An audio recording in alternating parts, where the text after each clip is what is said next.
Hello everyone, welcome to back my channel. और आज हम लोग पढ़ने वाले हैं जैसे कि क्लास 9 के जो सोशल साइंस का पॉलिटी चैप्टर नंबर 1 है उसके बारे में जो वीवीआई हम देखने वाले हैं और इसका एक तरीके से समरी देखेंगे। ठीक है, तो आप इस वीडियो को अंत जरूर देखें। जैसे कि हमारा जो पहला चैप्टर नंबर 1 है ये है लोकतंत्र। लोकतंत्र क्या है और लोकतंत्र क्या है और क्यों जरूरी है, मतलब ये दो चीज पढ़ना है और यही दो चीजों को जानने के लिए चैप्टर पूरा एंड हो गया। मतलब एक चैप्टर पूरा पढ़ना है सिर्फ और सिर्फ लोकतंत्र क्या है, इसलिए इतने ही समझने के लिए। ऐसे जनरल भाषा में लोग कह देते हैं कि भैया लोकतंत्र का मतलब होता है कि शासन का एक ऐसा रूप जिसमें मतलब शासकों को चुनाव लोग करते हैं, जनता करते हैं। कहने का मतलब है कि सिंपल सा भाषा लोगों को पता है लोकतंत्र का मतलब जनता का शासन, इतने समझते हैं। ठीक है, उसका मीनिंग अर्थ होता है जैसे कि यहाँ पर पहले लिख करके रखे हैं कि डेमोक्रेसी यूनानी शब्द डेमोक्रेसिया से बना है जिसका अर्थ होता है मतलब लोगों का शासन। ये मीनिंग अर्थ निकलता अलग बात है, लेकिन हम लोग को आज रियलिटी में जानना है कि भैया आखिर रियल में लोकतंत्र है क्या। ऐसा नहीं कि अगर हम चुनाव जनता करें, चुनाव अगर जनता करे तो उसको हम लोकतंत्र कह दें, ये जरूरी नहीं है। ठीक है, अब सर कैसे, ऐसा आप कैसे कर सकते हैं? तो लोकतंत्र का मतलब सिर्फ और सिर्फ चुनाव करना नहीं होता। अगर आप चुनाव कर दिए, जनता ने चुनाव कर लिया, इसका मतलब लोकतंत्र है? जरूरी नहीं। चुनाव भी होना चाहिए निष्पक्ष तरीके से। ठीक है, तो चलिए हम लोग आज इसके मतलब अच्छे तरीके से समझने के लोकतंत्र आखिर है क्या। ये परिभाषा अलग बात है, लेकिन ये परिभाषा हर जगह ये फिट नहीं हो पाता है। बोलिए कैसे? मान लीजिए अगर एक राजा का ही शासन है और राजा कहे कि भैया आपको शासक चुनाव करना है और सभी लोगों ने अगर वहां पर मतदान या जो भी कुछ हो अगर वो गैर कानूनी तरीके से हो जाए, मतलब निष्पक्ष चुनाव ना हो।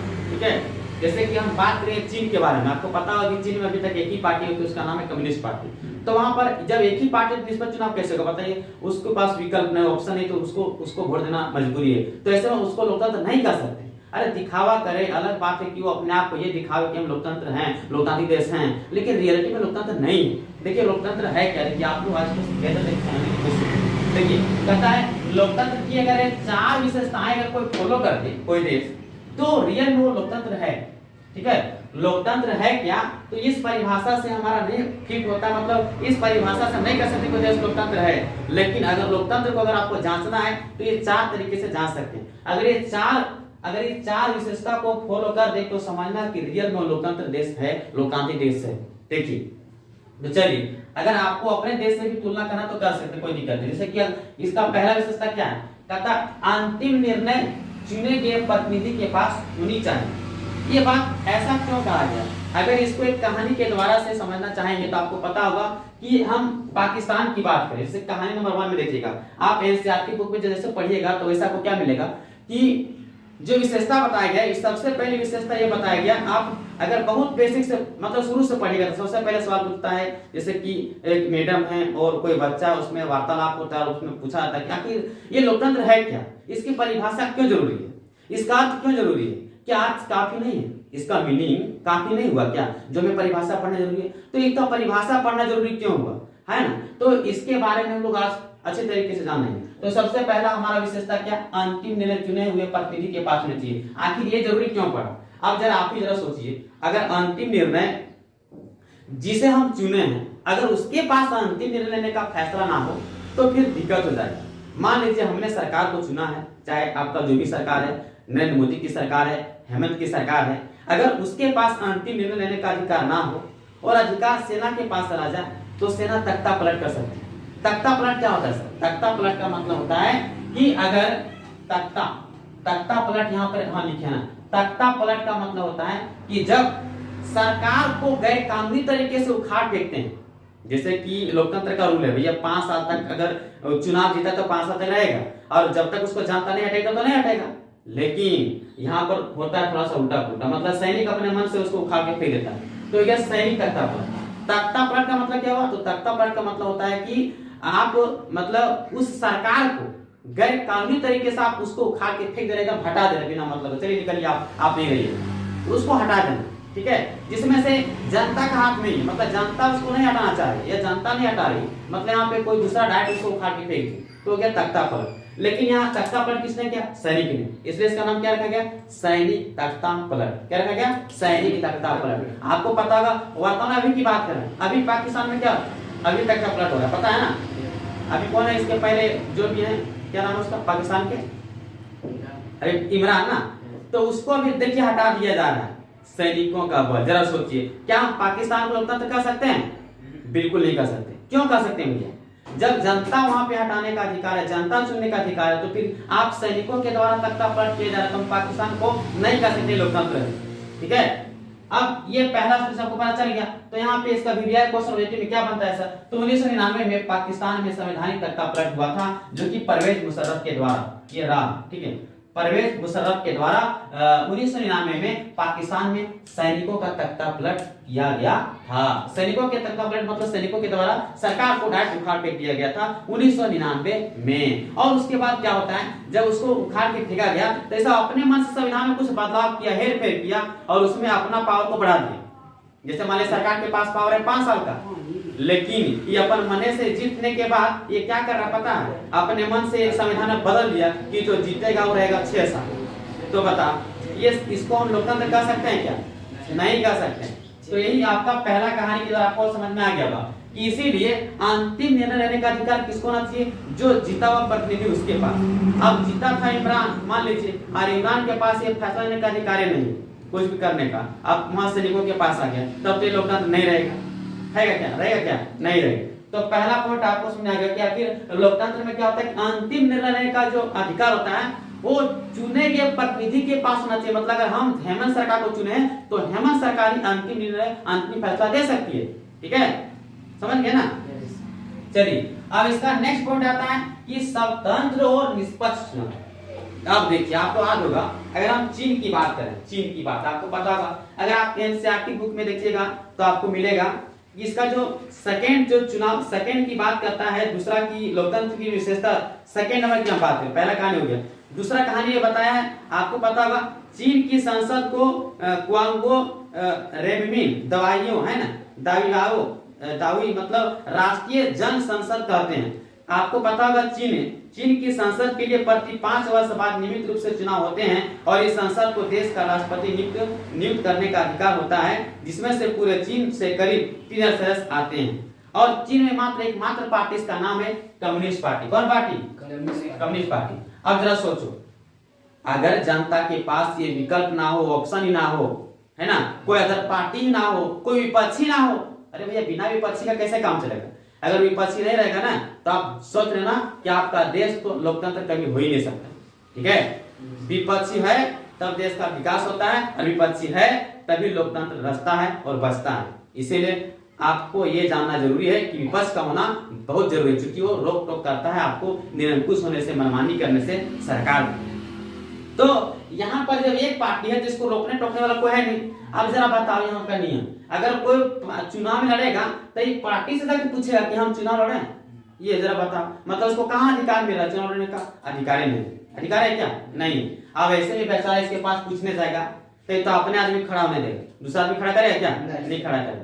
तो यहाँ पर जब भी सरकार बनेगी, किसका सरकार बनेगी? कम्युनिस्ट पार्टी की सरकार बनेगी। किसका सरकार? कम्युनिस्ट पार्टी की सरकार ही हमेशा बनेगी। ठीक है, और इसी कारण से क्या होता है कि जो ये देश है लोकतांत्रिक देश नहीं हो पाता है। हो पाता है क्या? लोग अब इसी में दिया, मान लीजिए अब एक ही पार्टी, देखिए इसमें चीन में होता है कुछ भी कहता है, हर बार वहां पर कहता है, लेकिन 2000 तक हर चुनाव में PRI रिवोल्यूशनरी पार्टी नाम की एक पार्टी को ही जीत मिलती थी। मतलब वहां पर PRI, क्या नाम है? PRI एक पार्टी का नाम, जो हमेशा ये पार्टी चीन में जीतते आ रही थी।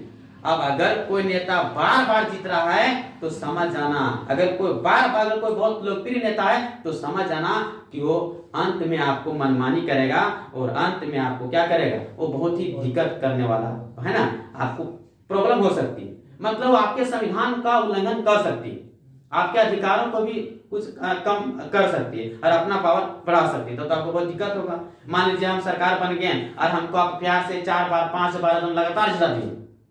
अब हमको लगा यार जनता तो चाह रही है, अगर हम संविधान में बहुत कुछ बदलाव कर दिए और बोले अब प्रधानमंत्री जो बनेगा वो कम से कम रहेगा 20 साल, तो बहुत गलत है ना? तो गलत है। तो वही चीज है भैया। ठीक है, तो वहां पर ये आखिर पार्टी PRI पार्टी काहे जीत रही थी? इसका रीजन था, क्या रीजन था? आप मान लीजिए कि आप वहां नियम बनाया था कि चुनाव में हर तरह के हथकंडे को अपनाया गया था। जैसे पीआरआई का पार्टी का काम था सरकारी दफ्तरों में काम करने वाले सभी लोगों को पार्टी में बैठक में जाना अनिवार्य कर दिया। मान लीजिए हम सरकारी कर्मचारी हैं, चाहे पंचायत सचिव हैं, कुछ भी हैं, तो हमको कहा दिया कि आपको जो है जो पार्टी का बैठक होगा उसमें जाना पड़ेगा, अवश्य जाना पड़ेगा। अब बताओ तो।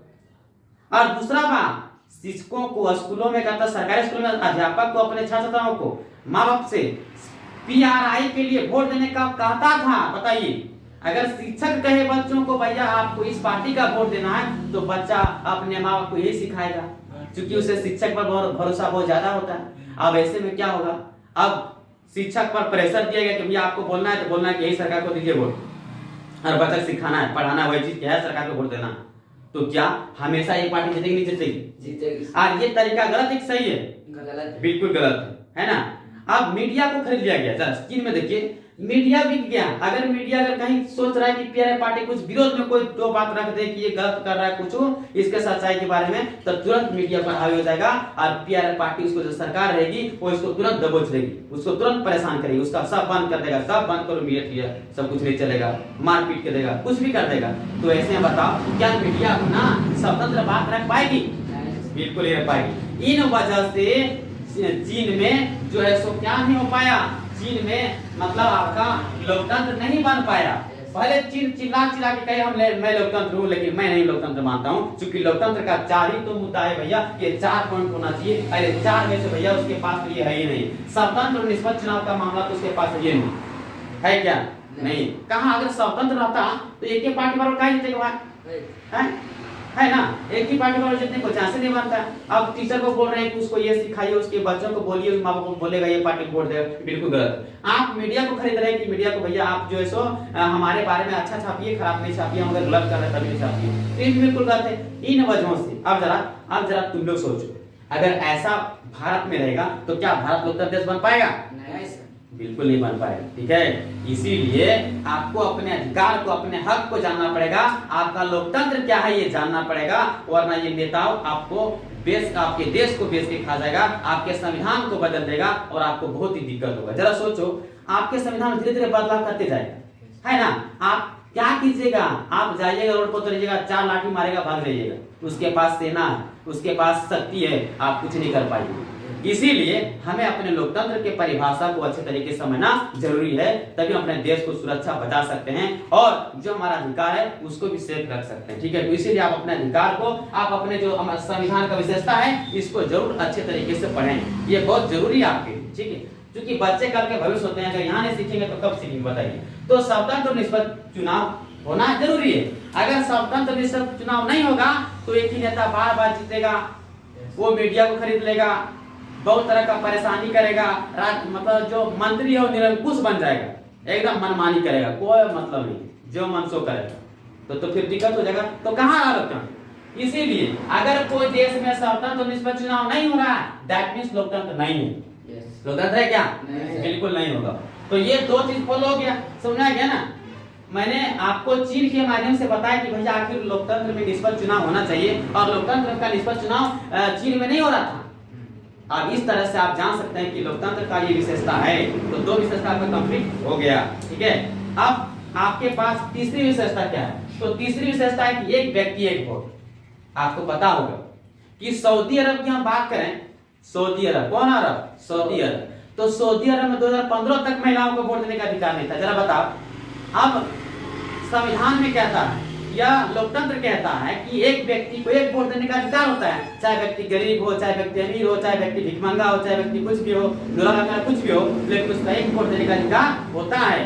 और जो उसका वोट का वैल्यू, एक गरीब, एक भिखमंगा हो, एक मजदूर हो, एक उसका जो वोट का एक पावर होता है, वैल्यू होता है, वही वैल्यू एक अमीर का होता है। मतलब वोट का समान सबका बराबर रखा गया है ना। अगर ऐसा कर दे कि जो अमीर है उसका एक वोट का मतलब 2 वोट और गरीब का 1 वोट, तो यहाँ भी नाइंसाफी है, तो ये गलत है। और आप कहिएगा हम पुरुषों को वोट देने देंगे और महिलाओं को देने देंगे, तो ये भी बिल्कुल गलत है कि नहीं?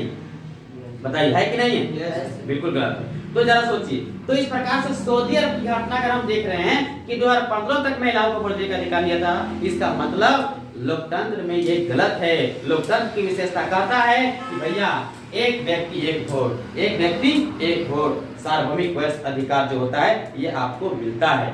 तो इसीलिए हमारा तीसरा विशेषता अगर फुलफिल करता है तो ठीक है। अब आइए चौथी विशेषता की बात करते हैं। चौथी विशेषता क्या करता है? लोकतांत्रिक सरकार संवैधानिक कानूनों और नागरिक अधिकारों द्वारा खींची लक्ष्मण रेखाओं के भीतर ही कार्य करती है। मतलब अगर इसका चौथा, अगर हम आपको छोटा सा कहानी बताते हैं, विदाउट कहानी समझ में नहीं आएगा, भले कितनों चिल्ला लें। देखिए कहता है हम जिम्बाब्वे की बात करें, जिम्बाब्वे कहता है जिम्बाब्वे को 1980 में आपको पता है 1980 में जिम्बाब्वे को क्या मिला? मुक्ति मिली, आजादी मिली गोरों से, है ना, मतलब अंग्रेजों से, ठीक है। अंग्रेजों को तो गोरे बोलते हैं ना, तो गोरों के शासन से मुक्ति मिली, आजादी मिली। उसके बाद देश पर जानू पीएफ दल का राज रहा। किसका राज रहा? जानू पीएफ दल। चलिए हम शॉर्ट लिखें, पीएफ दल। ये कहाँ का दल है पूछेगा? जानू पीएफ दल कहाँ का है? जिम्बाब्वे। कहाँ का? जिम्बाब्वे। और जिम्बाब्वे कब आजाद हुआ? 1980। ये सवाल पूछा मॉडल सेट में, मॉडल सेट में पूछा। लेकिन अगर कॉन्सेप्ट क्लियर ना हो तो आपको पता होना चाहिए तर्क और स्टेटमेंट ऐसा पूछा है जिसने ये नहीं समझा वो गलत कर गया है, ठीक है।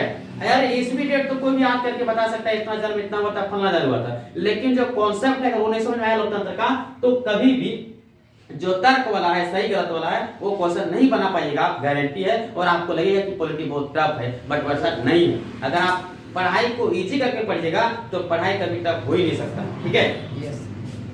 चलिए, तो इसके बाद अगर देखा जाए तो मैं बता रहा था कि जिम्बाब्वे 1980 में क्या हुआ था? आजाद हुआ था। क्या हुआ था? आजाद हुआ था। और उस समय कहता है उसका कौन सा पार्टी का मतलब दल, कौन सा दल चलता था? जानू पीएफ दल चलता था। अब इसका नेता कौन था? Robert Mugabe. इसका नेता कौन था? रॉबर्ट मुगाबे, है ना। इसके नीचे रिफ्लेक्स कर रहा है क्या? नहीं, मतलब यहाँ तक ठीक है ना? हाँ, वहाँ तक ठीक है। इसके नीचे नहीं लिख सकते, मतलब रिफ्लेक्स कर रहा है, ठीक है।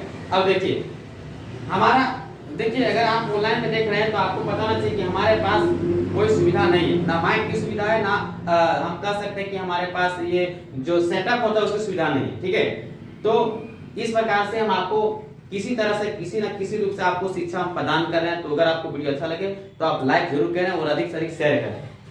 चलिए, मैं बता रहा था 1980 में जब जानू पीएफ दल जो कि जिम्बाब्वे का एक दल था, और यहाँ पर होता क्या कि रॉबर्ट जो मुगाबे था वो इस दल के नेता होते हैं। क्या होते हैं? नेता होते हैं, ठीक है। अब यहाँ से सवाल यही सब पूछता है छोटा छोटा। चलिए अब आगे देखते हैं। कहता है कि अगर हम बात करें तो ये इतना लोकप्रिय नेता हो गया था, ये बेचारा बार बार जीत रहा था। कितना बार? बार बार, है ना। वही लिखा है कि मुगाबे जो था ये जानू पीएफ दल ही जीता था हमेशा हर बार, और राष्ट्रपति मुगाबे कम लोकप्रिय नहीं थे, पर वे चुनाव में क्या करते थे? गलत तरीका भी अपनाते थे। जैसे वोट आ गया, मुखिया चुनाव, हम मुखिया चुनाव लड़ रहे हैं, अरे कुछ भी गलती करो चलेगा। हम आपको पहले बताएं कि नेता कभी भी चुनाव में हमेशा गलती करना चाहता है, और वो हमेशा गलती करते आता है। वो चाहता है कि हम कितना से कितना गलत करें चलेगा, लेकिन हमें सीट मिल जाए, हम जीत जाएं। वो जीतने के लिए कोई भी हद पार कर सकता है, चाहे मर्डर करना पड़े, चाहे आपका चुनाव में और भी कुछ करना पड़े, पैसा बांटना पड़े, सब करेगा, लेकिन जीत के रहेगा। तो जीतने के लिए कुछ भी कर सकता है, तो इस पर हमें कंट्रोल करना चाहिए, ठीक है।